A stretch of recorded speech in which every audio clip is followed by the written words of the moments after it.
Welcome to Bonus Bytes, a special mini episode of the Triple D podcast. These bite-sized episodes are packed with information about disability benefits, disability news, and answers to your burning questions.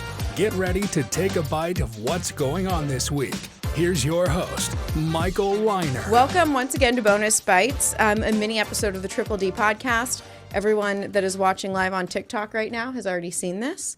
But our listeners on Thursday are not. So this has been good, Katie. I mean, I feel like I've been getting a lot of really strong feedback about these Bonus Bytes episodes, just the news that we're putting out there. It's things that people aren't really talking about, but it's good information to know if you or a loved one or somebody that you're supporting is receiving or applying for disability benefits. So this has been great. Yeah, and I feel like we've always been really interactive with everyone on social media, trying to answer all the questions we can. But this gives us a platform where we can go a little bit deeper on the headlines and listener questions and all of that. So yeah, it's been great. So shall we get into our headlines? Please. All right, let's do it. So the first one, and this was actually a question that was submitted to us on our last episode as well. So now this is a headline. Tell me about the Senate committee that holds the hearing on long COVID. Yeah, so long COVID is something that's been talked about a lot the last several years, especially with people applying for disability benefits. You know, long COVID is essentially, a COVID-19 infection and then the symptoms continuing.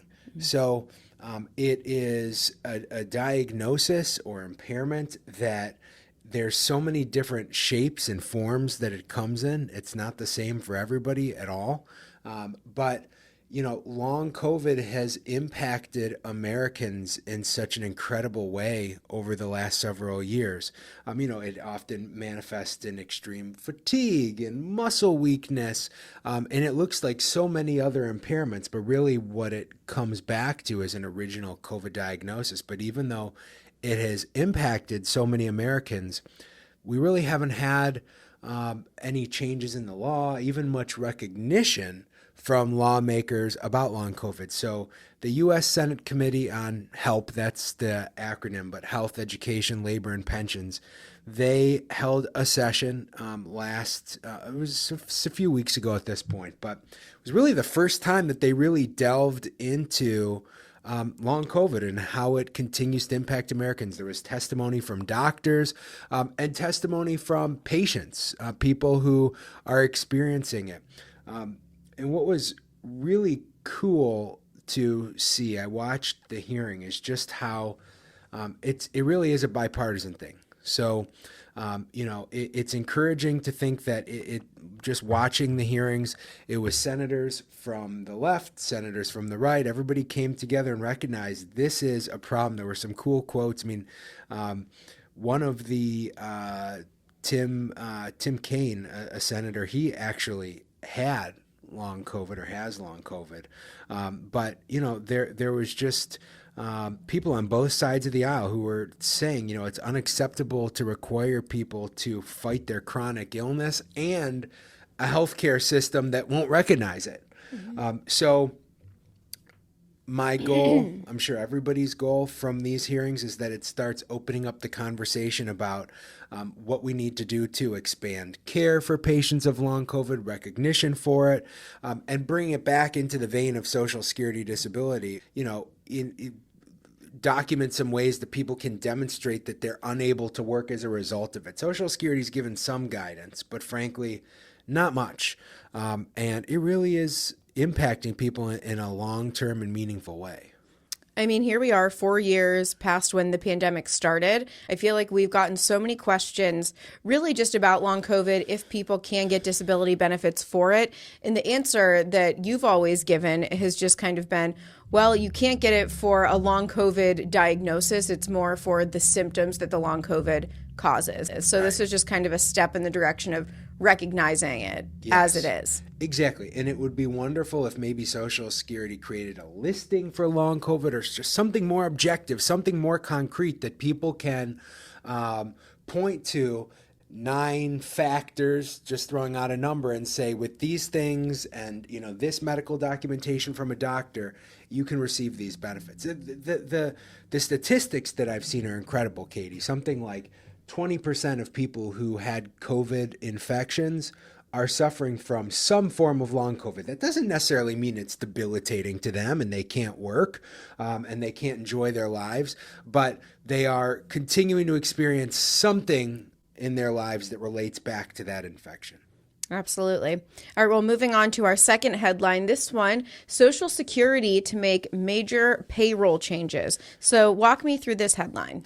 Yeah, so what this really relates to is how Social Security gets data about how much money people are earning while they're receiving disability. Because remember, you can still work a limited amount while receiving disability benefits. This year, you can earn up to $1,550 a month for a non-blind individual. But what happens is, a lot of times people will assume that Social Security is pulling accurate data from payroll services and incorporating that.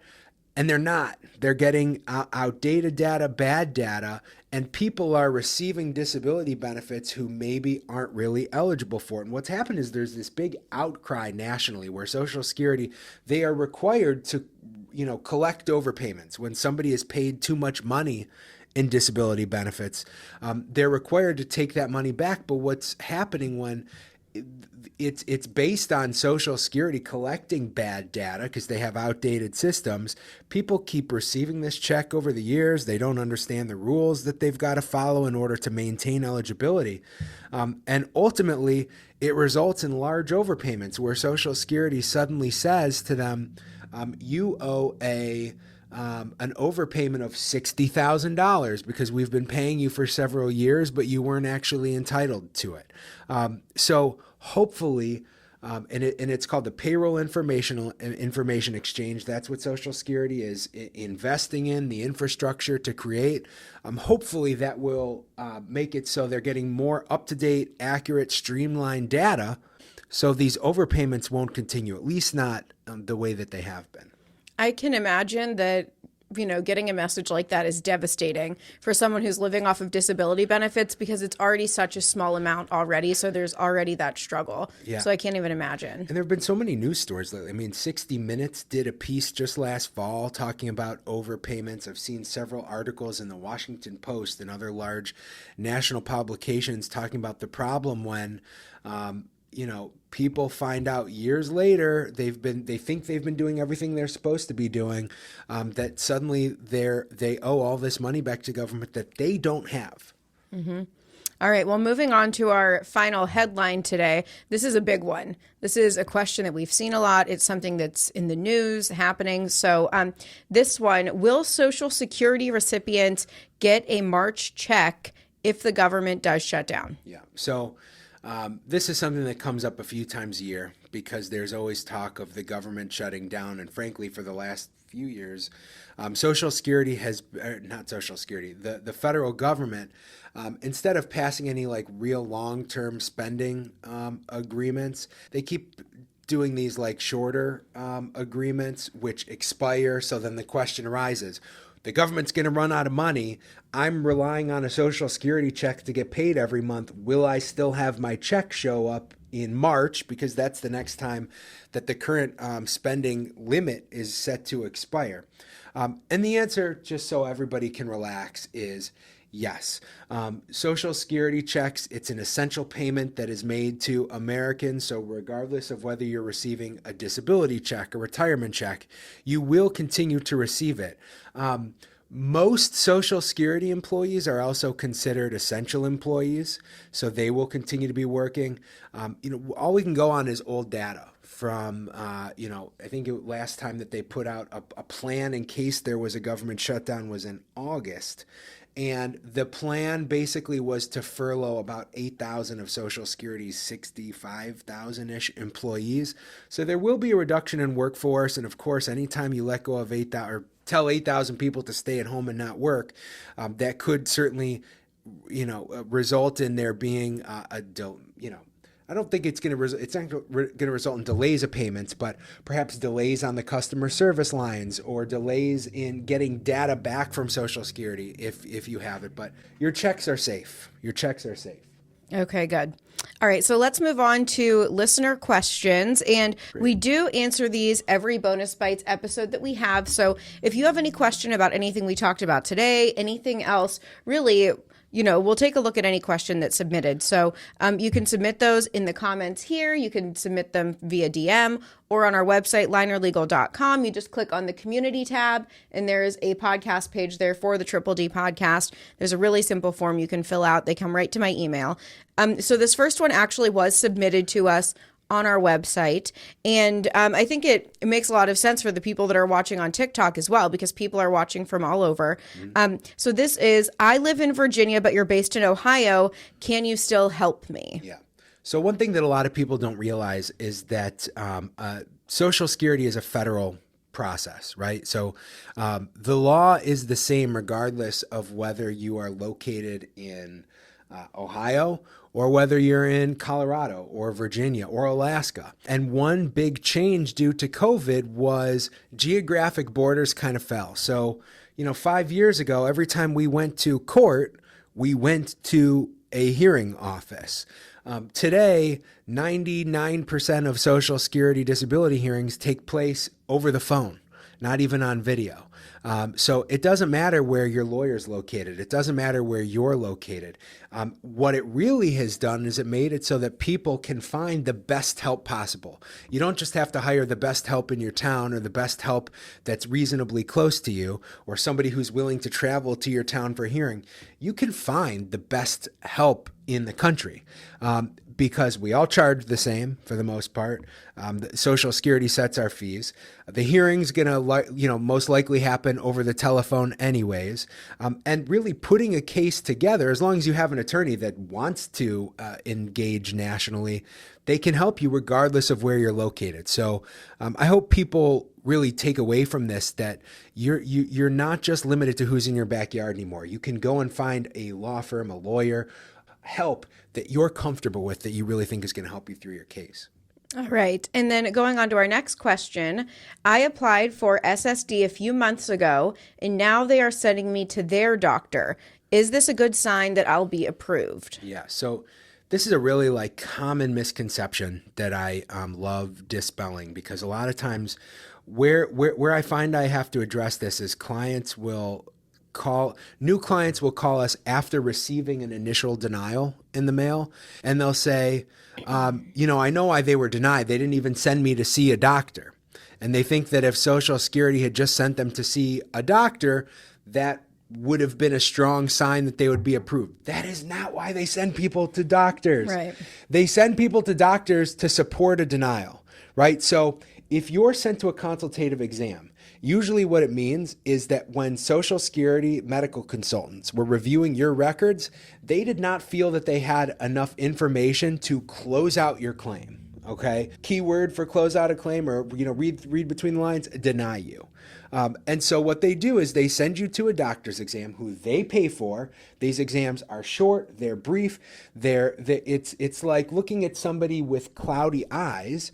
And their goal from that is to not get the best information from you. It's to do good enough and have somebody with the initials of an acceptable medical source sign the opinion so that they can support denying you. So to kind of go back to the question, them sending you to their doctor, it happens in most cases that people do get sent, but it's not so that Social Security can find support for your claim. It's really so they can support denying it. So just to ask a follow-up to that, is anyone ever approved without going to one of those consultative exams? All the time. Okay. All the time. And people get approved who do go to those exams. But them not sending you to a doctor, I generally feel like that's a good thing, because it's avoiding usually harmful evidence entering a file. And if they do send you to one, don't infer that means that, I'm inching closer to approving. They sent me to an exam. That means that they had insufficient evidence without it to close out your claim. Okay. All right. Well, that wraps it up for our listener questions. Again, if you have any questions, go ahead and submit those on our website. It's linerlegal.com. Submit them in the comments. And I want to talk a little bit about who we're going to have on the podcast next week. So we're reaching the end of February now. So March is actually MS Awareness Month. And so you have Julie on the podcast next week, March 7th. The episode's going to drop. She's the president of the Ohio branch of the MS Society. Tell me a little bit about your conversation. It was an interesting one, I thought. Yeah, we recorded the conversation last week. And what she did is she really kind of dispelled a lot of myths that people have about multiple sclerosis and talked about how it can take many different shapes and forms. But the thing that I've frankly been thinking about for the last week since we had the conversation is she said that researchers right here in Ohio, by the way, out of the entire world, the entire country, right here in Ohio, are literally getting close to a cure. There's a lot of researchers who believe that within the next decade, we're going to be able to cure multiple sclerosis, which is debilitating. And I see so many clients of mine who have it. But the idea that we can cure it and eradicate the earth of it is just amazing. So tune in for the conversation. It was really fun. Absolutely. A lot of great information and very hopeful too. It was really interesting to hear what's going on with that. Yeah. All right. Well, that is going to be coming out next week on March 7th. So make sure that you tune in. If you're not tuning in here on TikTok Live, make sure that you're following us on TikTok. So much information going out there every single day. That's at Backwards Hat Barrister. And I think that's all that we have going on for this week. Yeah. Thank you, Katie. Great hanging out with you. Thanks so much. Thanks for listening to Bonus Bytes, a mini episode of the Triple D podcast. Rate, review, and subscribe, and tune in next week for more disability news and headlines.